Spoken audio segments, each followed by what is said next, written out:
بالسلام المبين لنقطة التعيين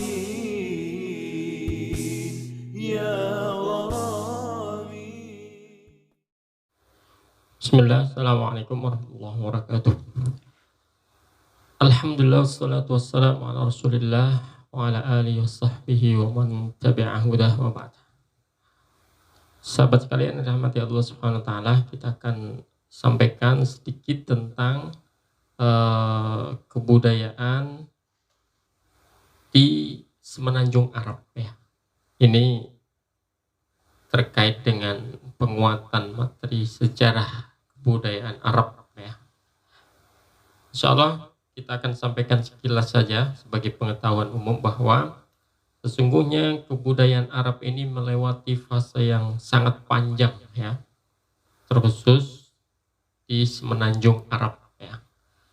Yang disebut dengan Semenanjung Arab atau biasanya diistilahkan dengan Shibhul Jazirah Al-Arabiyah ya. Shibhul Jazirah Al-Arabiyah adalah daerah-daerah yang terletak di sekitar Saudi Arabia, termasuk juga Saudi Arabia ya. Yaitu seperti Yordan, Irak, Kuwait, Bahrain, Qatar, Emirat, ya, Amman, ya, Oman, kemudian Yaman ya. Ini semuanya adalah disebut dengan Shibhul Jazirah Al-Arabiyah ya, atau Semenanjung Arab. Di sampingnya, pembatas-pembatasnya itu ada beberapa laut ya, seperti Laut Arab ya, atau juga beberapa teluk seperti Teluk Arab juga atau Teluk Oman ya, atau ada juga Teluk Aden, disebut dengan Teluk Aden ya. Kemudian juga ada Laut Merah ya, yaitu yang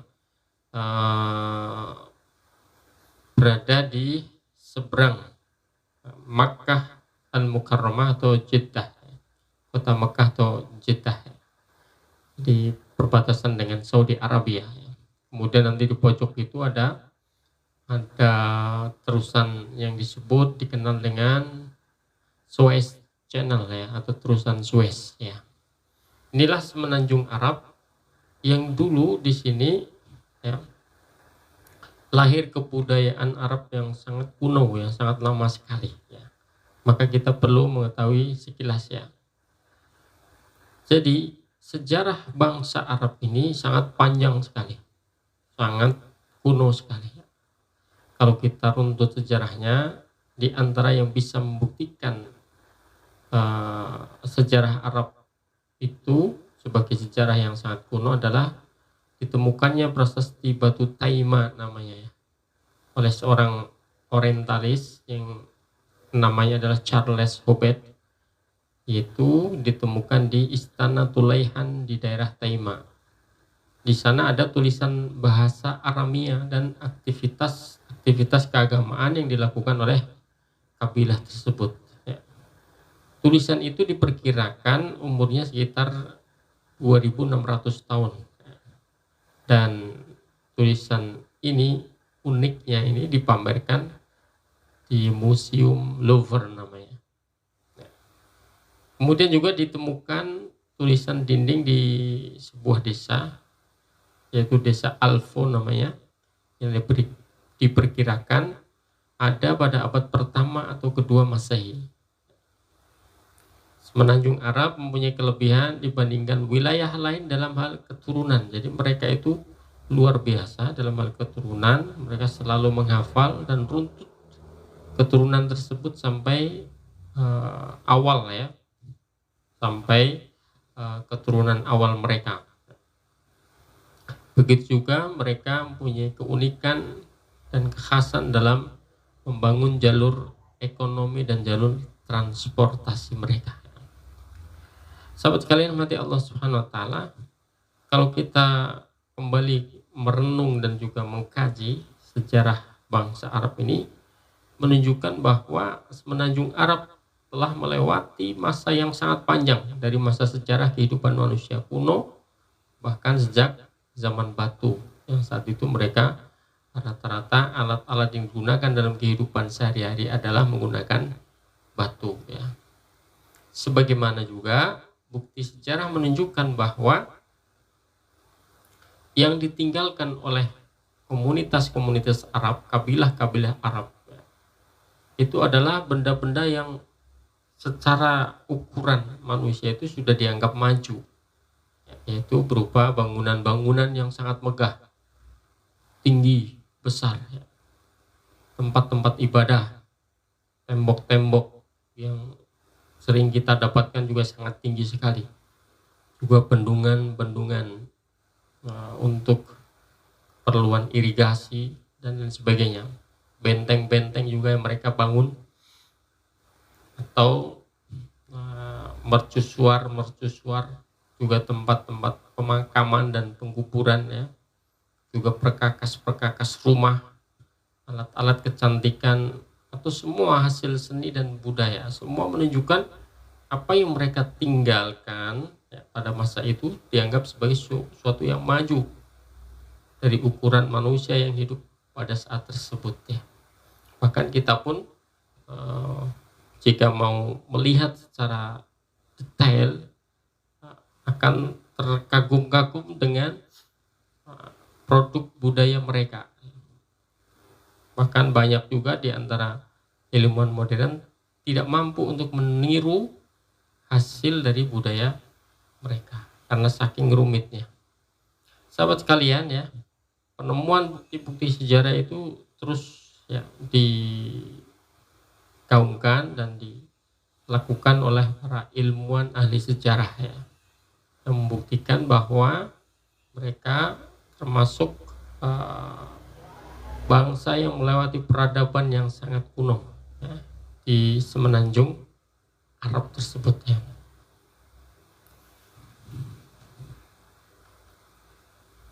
Di antara yang mungkin menjadi contoh ya, salah satunya dari sekian banyak contoh yaitu adalah peradaban yang ditinggalkan oleh kaum Ad ya, kaum Ad. Jadi kaum Ad ini adalah termasuk kaum yang memiliki peradaban yang maju dibandingkan dengan yang lain di semenanjung Arab. Nah, tempat-tempat tinggal mereka itu berada di gua-gua yang terletak sebelah selatan dari Rub'ul Khali. Kalau kita lihat di peta Jazirah Al-Arabiyah, maka Rub'ul Khali ini letaknya adalah di Kerajaan Saudi Arabia. Ini adalah suatu wilayah yang kalau dulu ya itu tempat tinggalnya kaum Ad. Tapi sekarang ya, wilayah tersebut itu tidak ada yang meninggali atau menempati ya, karena dianggap sebagai tempat yang terlaknat ya. Bahkan sekarang di situ juga tempat yang cukup bahaya dengan pasir-pasir yang bergerak yang bisa menelan manusia. Nah, ini dulu ditinggali oleh kaum Ad di situ ya. Dan masih didapatkan beberapa peninggalan gua-gua yang menjadi tempat tinggal mereka ya. Jadi di Rub'ul Khali atau the empty quarter ya. Kita lihat juga ya bahwa secara produk peradaban mereka ya ini luar biasa ya, luar biasa maju ya, dalam ukuran manusia saat itu ya. Gua yang mereka tinggal itu dipahat ya, dijadikan rumah. Atau gua yang mereka tinggal itu juga dipahat, dijadikan tempat ibadah ya. Sehingga kesannya sangat besar sekali ya. Sangat megah. Kemudian selanjutnya adalah kaum Soleh atau disebut dengan kaum Samud. Kaum Samud juga termasuk memiliki peradaban yang berada posisinya di daerah semenanjung Arab. Mereka itu hidup dengan membentuk kabilah-kabilah yang sangat banyak ya. Mereka berada di sebelah utara semenanjung Arab dan menguasai mayoritas daerah tersebut. Tempat tinggal mereka berada di Wadil Qura, yaitu antara Hijaz dan Syam. Jejak-jejak kehidupan mereka ditemukan di daerah Ala, yaitu antara kota Madinah dan Tabuk. Mereka hidup setelah kaum Ma'ad. Mereka memiliki kekhasan memahat gunung menjadi rumah tinggal. Jadi ini luar biasa, kaum Samud ini tempat tinggal mereka adalah di gunung. Gunung itu dipahat-pahat menjadi rumah tinggal mereka. Selanjutnya contoh yang lain adalah peradaban kaum Madian atau kaumnya Nabi Syuaib alaihissalam. Peradaban Madian mencapai kejayaan di semenanjung Arab. Nabi Syuaib alaihissalam diutus oleh Allah Subhanahu wa taala untuk mengajak mereka kepada tauhid. Jika diruntut sejarah, peradaban mereka itu muncul pada abad sekitar 13 sebelum Masehi. Mereka ini tersebar sampai ke wilayah timur dan selatan Teluk Aqabah. Pada masa kejayaannya, kekuasaan mereka sampai wilayah Ala, yang sekarang dikenal dengan wilayah Hijaz. Mereka mendominasi perdagangan di wilayah tersebut. Dan jika kita lihat juga ya, kota Madian itu terletak di daerah Bida, yaitu kota yang di sana akan didapatkan tempat ibadah dan rumah-rumah yang terpahat. Kota ini seperti kota batu atau kotanya Nabi Shalih alaihissalam, dan jarak kota ini dari Tabuk sekitar 170 km. Nah, mereka ini juga disebut dengan Ashabul Aikah.